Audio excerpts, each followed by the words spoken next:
Nigerian TikToker Koffi expressed his frustration in one of his TikTok live streams about the Nigerian government. According to Koffi, he will be going back to Ghana because he can no longer cope with the frustrating means of living in Nigeria. This video will be a very detailed and emotional video, and I will implore you to watch till the very end. Nigerian government. Nigerian government.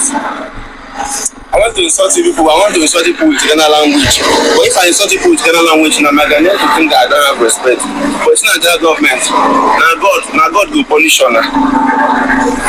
1, 2, 3, 4. 4 good days. There's no light. There's no light for us to pump water. See after the talker, they sweat. Just at the sweat, they push truck. Me, Koffi Ghana. Koffi Ghana. See after the talker, go far place, go and rent new place to fetch water. So I can get water to bath. I never bath since morning.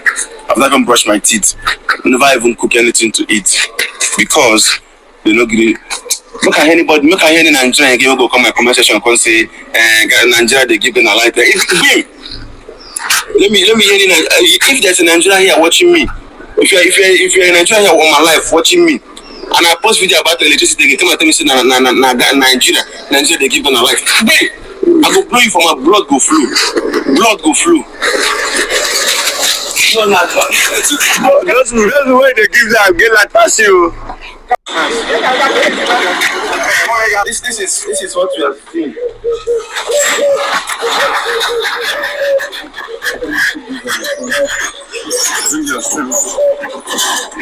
How long will Nigerians continue to run to neighboring countries like Ghana, Togo, South Africa, and for once face their government?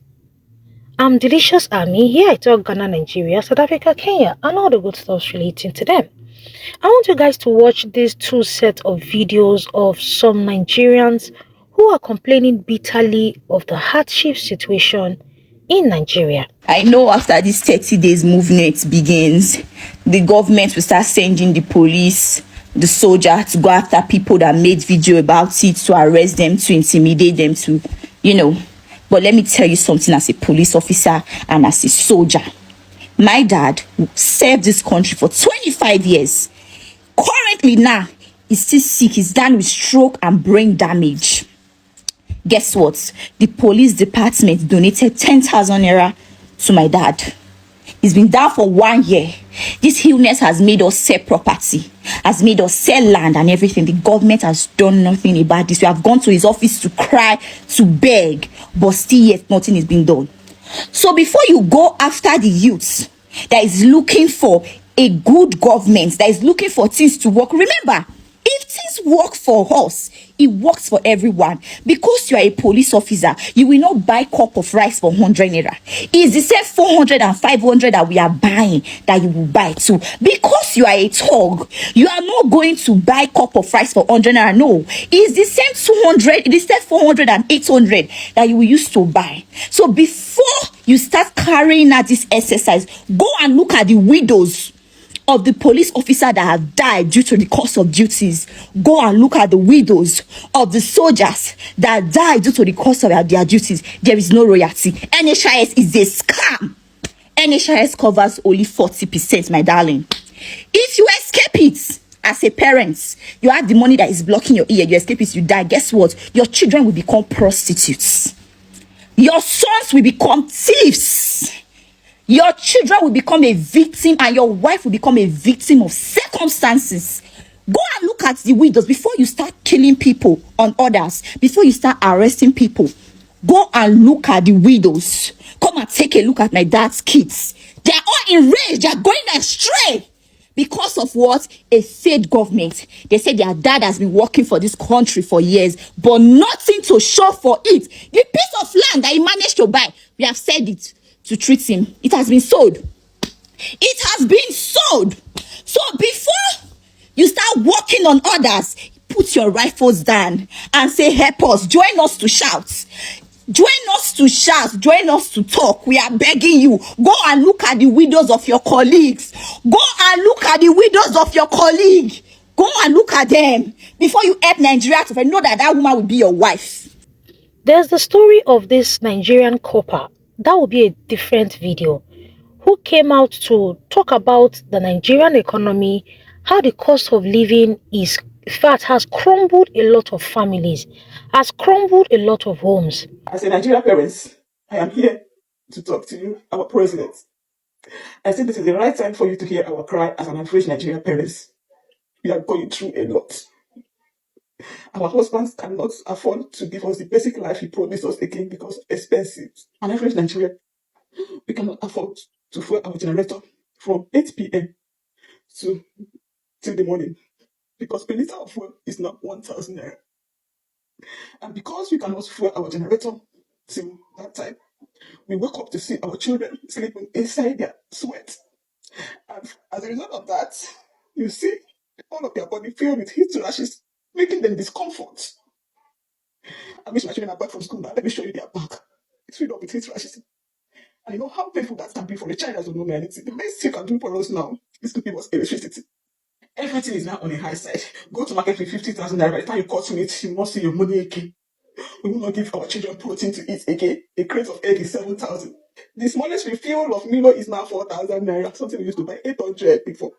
As a mother of 4 girls, I am telling you that 4,000 naira Milo and 4,000 Milo, 4,000 Milo cannot even take us for 4 days for it to finish. What of protein? We will not give our children meat and fish to eat. The smallest fish in the market now is 3,000 naira. What of egg? We will not give the egg to eat. The crate of egg is 7,000 naira. As a tenants, we carry gallons to fetch water because everyone is throwing away from bringing out their jet because it will spoil at the point and they have to be the one to sponsor the repair. Everybody's throwing away from bill. You cannot blame us. The least you can do for us, sir, is to give us electricity at least. I can't watch my children cry of his rashes stay, his rashes pain. It's very painful. I have a dream of giving them a good life. And unfortunately, it's not happening the way I planned it. And not that our daddy is not trying. Nigerian men are hardworking. They are trying their possible best, but their best keep hitting the rock because of expensive. Do something for us, Mr. President. Do something for your people. Don't let us cry in vain. Nigerians are calling on you right now. Pay attention to our cry. And you will not believe that instead of other Nigerian coppers like her to come out and stand in solidarity, many of them decided to tear her apart. Some decided to make it a tribal issue, while some said she was not supposed to call out the government, knowing fully well that she's a copper. This issue has been trending in Nigeria since Friday, and it has escalated to the extent that people are now beginning to speak up. People are deciding to speak up, but the sad part is that we still have some Nigerians who are in the comment section saying that the reason why these people are speaking up is because it's not their person that is in power. That was why I made a video a particular time in my channel saying that Nigerian issue is inbred in tribalism and religion. How can you pay a NYSC service corper less than 50,000 naira in this economy and you expect the person to laugh with the government? You all heard and watched the videos of those Nigerian women who came out to bitterly cry about the hardship situation in Nigeria.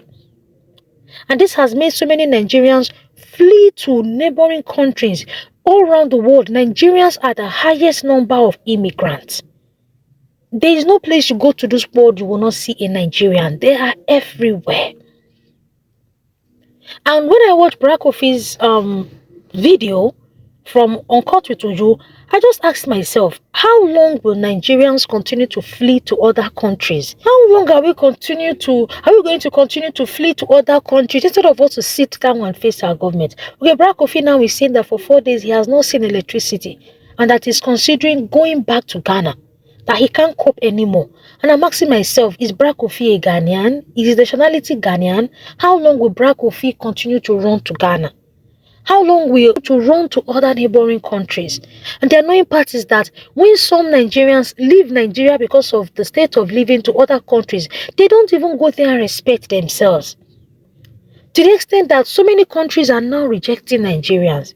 How long will Nigerians continue to run to other countries just to escape the harsh realities of living in their own country? Running to other countries, is it the solution? I want us to be interactive in the comment section because this topic is a very, very hard one for me to talk about, but I just summoned up courage to talk about it. Why? Because it can be depressing. It can be depressing. Like, it's so sad. The light situation has become so terrible. You can stay days. When I mean days, I mean 4 to 5 days. You won't even see a single light. Where is that done in any society? And the annoying part is when you come out to talk, you have people in the comment section who are there to remind you that, oh, you're tarnishing your country's image. I don't understand. Will I say something good about my country and decide to tarnish its image? And who even told you that coming out to talk about one or two ill things happening in the country is you tarnishing the image? It's sad, oh. It's sad. It's really sad that Nigeria, that is a country that is filled with a lot of natural resources. In fact, I have seen bad economy. I have seen bad government. But she see this particular one. This particular government wears the crown without argument. This particular government wears the crown. In fact, nobody is dragging the crown with this particular government.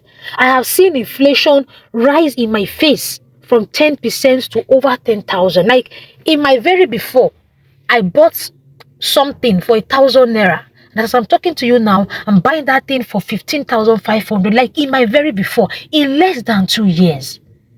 Okay, if I'm not complaining because by God's grace to an extent I'm comfortable financially, what about those that are not comfortable financially? What about those that cannot, that are mere salary earners? What about people that do not even earn up to the country's average wage? How do they manage? How do they cope? How? Ghana is also having its own issues. That's why you see Ghanaians, they're all over social media calling out their government. And that was why during the Ghanaian election, if you were watching me then, I kept on hailing the Ghanaians that kept calling out their government. I kept saying in my channel that I love the way Ghanaians held their government responsible. They knew that this government wasn't delivering and wasn't going to deliver. And they came out in their numbers to vote out that government. Can it happen in Nigeria? The answer is no. We'll be divided by tribalism, we'll be divided by religion. The next election, 2027, is around the corner. And we are still seeing people that are in this economy with us going through the hell, saying that they will still vote the same party in because it is their person. And I'm like, hey, is there even hope?